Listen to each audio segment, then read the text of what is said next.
नमस्कार विद्यार्थी मित्रांनो, स्वागत आहे तुमचं स्मार्ट स्टडी या आपल्या एज्युकेशनल यूट्यूब चॅनलवर. मित्रांनो, आज आपण TCS आणि IBPS पॅटर्ननुसार जे प्रश्न विचारलेले होते मराठी व्याकरणावरील ते प्रश्न पाहणार आहोत. अतिशय डिटेल विश्लेषण याचा आपण पाहणार आहोत. तर चला मग सुरुवात करूया आजच्या व्हिडिओला. आणि पहिला प्रश्न आहे, परागने सशाला पकडले, प्रयोग ओळखा. मित्रांनो, या अगोदर जेवढे मी मराठी व्याकरणावरील प्रश्न घेतलेले आहेत त्या प्रत्येक प्रश्नपत्रिकेचा अभ्यास करून मी वारंवार तुम्हाला सांगितलेलं आहे की प्रयोग, समास या टॉपिकवरील प्रश्न TCS आणि IBPS पॅटर्न हे विचारते.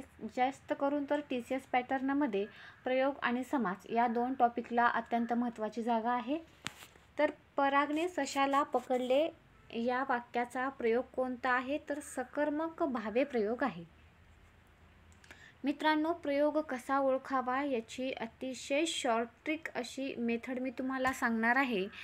तर प्रयोगाचे 3 प्रकार पडतात: कर्तरी प्रयोग, कर्मणी प्रयोग आणि भावे प्रयोग. जेव्हा कर्ता हा प्रथमांत असतो, आता प्रथमांत असतो म्हणजे काय, तर कर्त्याला कुठल्याही प्रकारचा प्रत्यय लागलेला नसतो तेव्हा कर्तरी प्रयोग असतो.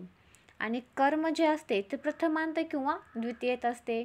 आणि क्रियापद जेव्हा कर्त्यानुसार बदलत असते तर त्याला आपण कर्तरी प्रयोग असे म्हणतो. कर्तरी प्रयोगामध्ये सकर्मक कर्तरी आणि अकर्मक कर्तरी हे 2 प्रकार पडत असतात. तर लक्षात ठेवा, कर्ता प्रथमांत असतो, कर्त्यानुसार क्रियापद बदलत असतं, त्याला आपण काय म्हणतो, कर्तरी प्रयोग असे म्हणतो. जर आपण एखादं उदाहरण घेतलं की राम निबंध लिहितो. राम काय करतो, निबंध लिहितो. या वाक्याचा कर्ता कोण आहे, राम. क्रियापद काय येणार आहे, लिहितो. लिहितो हे क्रियापद येईल. मग लिहितो हे क्रियापद झालं, राम हा कर्ता झाला. रामला कुठल्याही प्रकारचा प्रत्यय लागलेला नाही, म्हणजेच कर्ता काय आहे, हा प्रथमांत आहे. प्रथमांत आहे. कर्म हे प्रथमांत किंवा द्वितीयेत म्हटलेलं आहे. इथं कर्म हे प्रथमांत आहे, कर्त्यानुसार क्रियापद बदललेलं आहे. या ठिकाणी जर मी कर्ता बदलला आणि या ठिकाणी मी सीता लिहिलं, सीता निबंध, क्रियापद काय होणार आहे, लिहिते होणार आहे. म्हणजेच कर्त्यानुसार क्रियापद बदलणार आहे. मित्रांनो, जेव्हा कर्त्यानुसार क्रियापद बदलत असतं आणि कर्ता प्रथमांत असतो तेव्हा तो प्रयोग असतो कर्तरी प्रयोग. आणि कर्तरी प्रयोगाचे प्रकार किती, 2: सकर्मक कर्तरी आणि अकर्मक कर्तरी. त्यानंतर पुढचा प्रकार येतो कर्मणी प्रयोग. तर मित्रांनो, कर्मणी प्रयोगामध्ये कर्म हे असणारच आहे, पण कर्मणी प्रयोगामध्ये कर्त्याला प्रत्यय असतो. कर्ता हा प्रथमांत कधीच नसतो, तर कर्म हे प्रथमांत असते. कर्माला कुठल्या ना कुठल्या प्रकारचा प्रत्यय लागलेला असतो. आणि कर्मानुसार क्रियापद जेव्हा बदलते, क्रियापद हे कशानुसार बदलते, कर्मानुसार बदलते, तेव्हा कर्मणी प्रयोग होतो. तर कर्मणी प्रयोगाचे प्रधान कर्तृक कर्मणी, शक्य कर्मणी, समापन कर्मणी, नवीन कर्मणी, प्राचीन कर्मणी असे प्रकार पडतात. त्यानंतर तिसरा प्रकार येतो भावे प्रयोग. आता क्रियापद हे कर्त्यानुसार किंवा कर्मानुसार बदलत नाही, तिथे भावे प्रयोग होतो. म्हणजे कर्त्यालाही प्रत्यय असतो आणि कर्मालाही प्रत्यय असतो. आणि तृतीय पुरुषी नपुंसकलिंगी एकवचनी याचं क्रियापद असतं.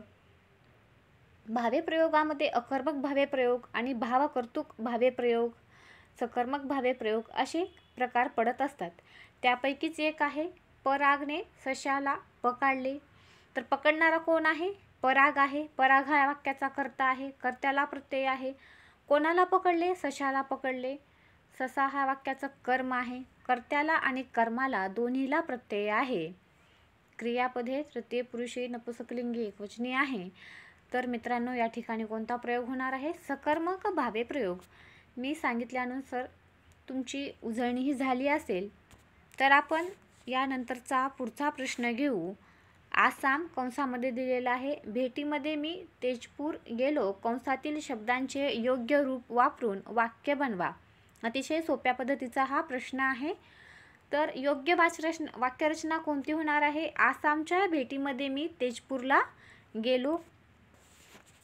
यानंतर पुढील प्रश्न, प्रयोग ओळखा. परत एकदा प्रयोगाचाच प्रश्न विचारलेला आहे. त्याला घरी यायला सांजवले. तर मित्रांनो, गौण कर्तृक भावे प्रयोग आहे का, प्रधान कर्तृक भावे प्रयोग आहे का, पुराण कर्मणी प्रयोग? तर या प्रश्नाचं उत्तर काय आहे? अकर्तृक भावे प्रयोग.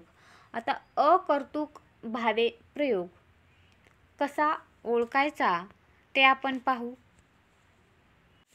मित्रांनो, ज्या भावे प्रयोगामध्ये क्रियेचा अर्थ म्हणजेच भाव हाच कर्ता मानला जातो, त्या वाक्यामध्ये कर्ता कर्म स्वतंत्र नसते, म्हणून त्यास भावकर्तृक किंवा अकर्तृक भावे प्रयोग असे म्हणतात. उदाहरण दुसरं एक देते मी तुम्हाला, लक्षात येईल. आज सकाळपासून गडगडते. आता आज सकाळपासून गडगडते, तर कर्ता आणि कर्म स्वतंत्र नसते. ढग आणि आभाळाचं वर्णन केलेलं आहे, कारण गडगडणारं कोण असतं? ढग किंवा आभाळ असतं. आणि अतिशय सोपी पद्धत ओळखण्याची म्हणजे मळमळते, गडगडते, खवखवते, उजाडले, सांजवले यासारखे जर शब्द आलेले असतील तर वाक्याचा प्रयोग हा भावकर्तृक किंवा त्याला अकर्तृक भावे प्रयोग असं म्हटलं जातं. यालाच दुसरं नाव काय आहे? भावकर्तृक भावे प्रयोग. ही दोन्ही नावे लक्षात ठेवा. दिवसभर सारखे धडधडते.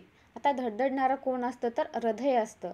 पण धडधडते, खवखवते, गडगडते, मळमळते अशा प्रकारची जी रचना आहे ते भावकर्तृक भावे प्रयोगामध्ये केली जाते. यानंतर पुढील प्रश्न आहे, रसिक श्रोते दाद देत असतील तर कलाकाराचा उत्साह द्विगुणित होतो. अधोरेखित शब्दाचा विरुद्धार्थी शब्द ओळखा. तर मित्रांनो, रसिक, रसिकच्या विरुद्धार्थी काय येणार आहे? अरसिक. यानंतर पुढील प्रश्न, कथाकार व्रतस्थपणे आख्यान सांगत होता. अधोरेखित शब्दाचा सामासिक शब्दाचा विग्रह करायचा आहे. तर कथाकार हा सामासिक शब्द आहे. कथाकार म्हणजेच काय? कथा करणारा. खालीलपैकी कोणता गट समानार्थी शब्दांचा नाही? मित्रांनो, TCS आणि IBPS पॅटर्न म्हटले की समानार्थी विरुद्धार्थी शब्द, वाक्यप्रचार, म्हणी, त्याचप्रमाणे व्याकरणामध्ये प्रयोग, समास हे टॉपिक करणं अत्यंत गरजेचं आहे. तर समानार्थी नसणारा म्हटलेला आहे सुगंध, परिमल, आणि इथं हा आपण शब्द पाहू शकतो काय आलेला आहे? दुर्गंध, म्हणजेच हे समानार्थी नाहीत. बाकीच्या ऑप्शनमध्ये आपण बघू शकतो मासा, मत्स्य, मीन, सीमा, शव, हद आणि मरकट, वानर, कपी हे जे आहेत ते समानार्थी आहेत. फक्त ऑप्शन नंबर 2 मध्ये समानार्थी नाहीत. काय विचारलेलं आहे हेही पाहणं अत्यंत गरजेचं आहे. विरुद्धार्थी शब्दांच्या जोड्या लावा अशा प्रकारचा हा प्रश्न आहे. तर मर्त्याच्या विरुद्धार्थी काय येणार आहे? अमर्त्य. सनातनी, सुधारक. बिकट, बिकटच्या विरुद्धार्थी काय येणार आहे? सुलभ. आणि चवच्या विरुद्धार्थी काय येणार आहे? बेचव. ऑप्शन नंबर 2 आपल्या प्रश्नाचं उत्तर असेल. यानंतर पुढील प्रश्न, स्वामी कादंबरी कोणाची आहे? तर मित्रांनो, रणजित देसाई यांची स्वामी ही कादंबरी आहे. इतर जे ऑप्शन आहेत त्या ऑप्शनमध्येही तुम्हाला त्यांची कोणती कादंबरी आहे हे माहीत असणं अत्यंत गरजेचं आहे. यानंतर पुढील प्रश्न, कार्तिक 12वीमध्ये 90% गुण मिळावे म्हणून दररोज 12-12 तास अभ्यास करत होता.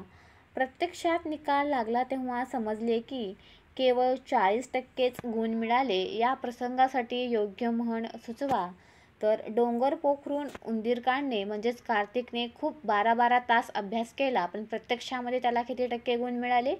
40%च गुण मिळाले. यानंतर पुढील प्रश्न, खालील सामासिक शब्दांचे विग्रह केलेले आहेत, त्यातील चुकीचा पर्याय ओळखा.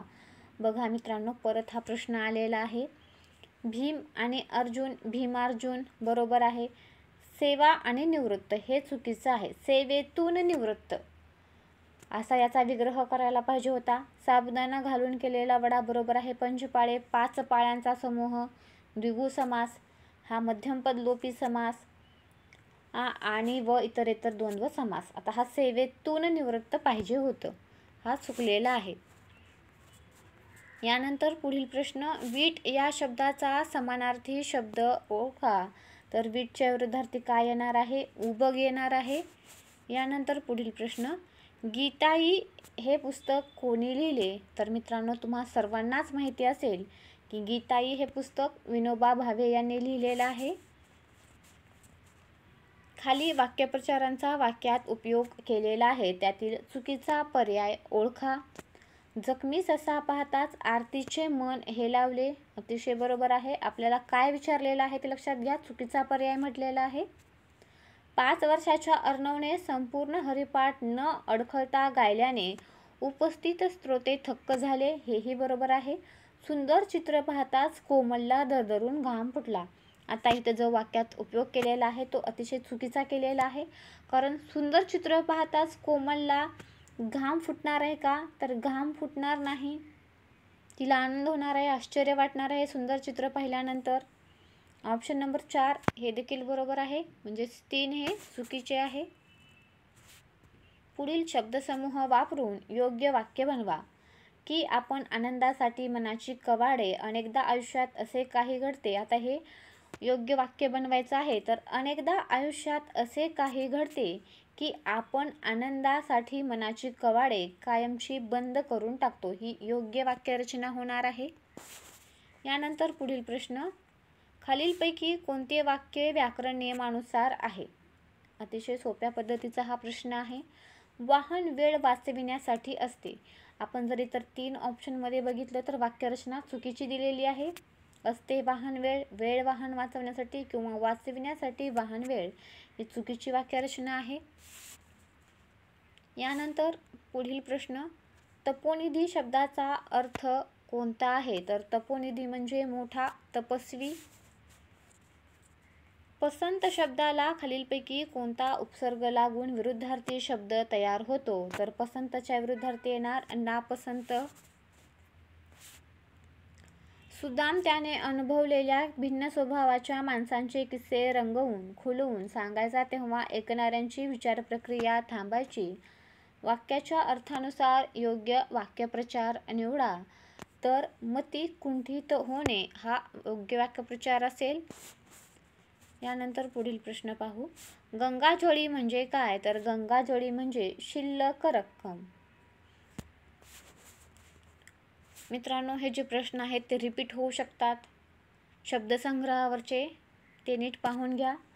बाजी तया त्वरित धावूनी देई हात, जेव्हा पडे चतुरा सालाही संकटात. प्रस्तुत पंक्तीत हात देणे हा वाक्यप्रचार कोणत्या अर्थाने आला आहे? तर हात देणे म्हणजेच काय? मदत करणे. मेल्याशिवाय स्वर्ग दिसत नाही म्हणीचा अर्थ सांगा. तर या म्हणीचा अर्थ आहे प्रत्यक्ष अनुभव घेतल्याशिवाय कळत नाही, म्हणजेच मेल्याशिवाय स्वर्ग दिसत नाही. विवंचना शब्दाचा अर्थ ओळखा. तर विवंचना या शब्दाचा अर्थ आहे काळजी करणे. तराळ अंतराळ हे कोणाचे आत्मकथन आहे? तर मित्रांनो, शंकरराव खरात यांचे तराळ अंतराळ हे आत्मकथन आहे. दया पवार यांचं, तसेच शरणकुमार लिंबाळे, श्री म माटे यांची तुम्ही पाहून घ्या. येणाऱ्या एक्झाममध्ये येऊ शकतात. म्हातारा म्हणजे डॅश. तर म्हातारा म्हणजे काय? जरठ. आनंदाला पारावार न उरणे म्हणजे काय? तर खूप आनंद होणे. मित्रांनो, अशा प्रकारचे 25 प्रश्न आपण एक्झामला विचारलेले पाहिलेले आहेत.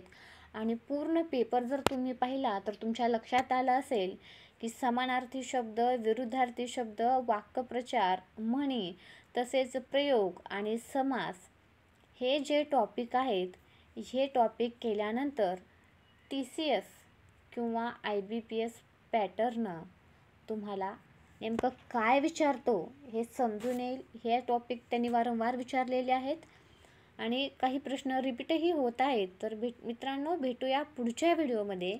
व्हिडिओ आवडल्यास व्हिडिओला लाईक, मित्रांसोबत शेअर आणि चॅनलला सबस्क्राईब करायला विसरू नका. तसेच व्हिडिओ पाहिल्याबद्दल तुमचे मनापासून आभार.